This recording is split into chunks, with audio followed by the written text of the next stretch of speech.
तुम्ही दुसरी गोष्ट वेगवेगळे आंदोलन केलेले आहेत। विमल ॲग्रोवाले त्यांचा कारखाना त्यांचं रोलर पूजन पण झालेलं आहे आणि त्यांचे कामं चालू आहेत। त्यांना तर आणखीन लायसन दिलेलं नाही, तरी देखील मग आता ते उद्या क्रशिंग देखील चालू करतील, त्यावेळेस तुमचं शेतकऱ्यांचं आणि कर्मचाऱ्यांचं काय भूमिका राहील? क्रशिंग चालू होऊ देणार नाहीत। आम्ही हवा छोडो आंदोलन छेडू।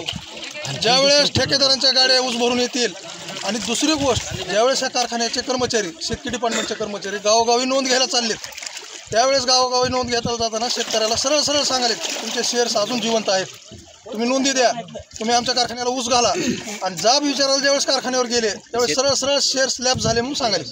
आणि मग शेतकऱ्यांना तर त्यांचे शेअर्स जिवंत आहेत असे सांगायला लागलेत, मग कर्मचाऱ्यांच्या तुमच्या थकीत बिलाचं काय? काहीच नाही, विषयच नाही, त्याचं तर नावच नाही। ते सरळ सरळ आम्हाला त्यांनी कोर्टात जायला सांगितलं।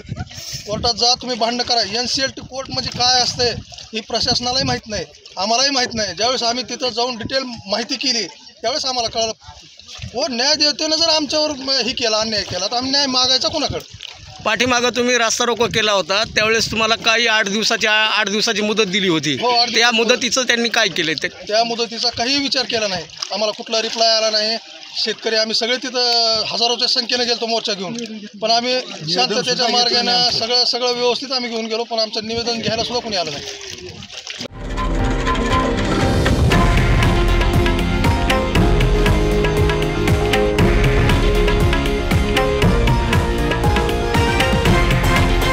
हे आहे देशातील नंबर 1 न्यूज नेटवर्क आणि आपण पाहत आहात TV9 मराठी, एकमेव।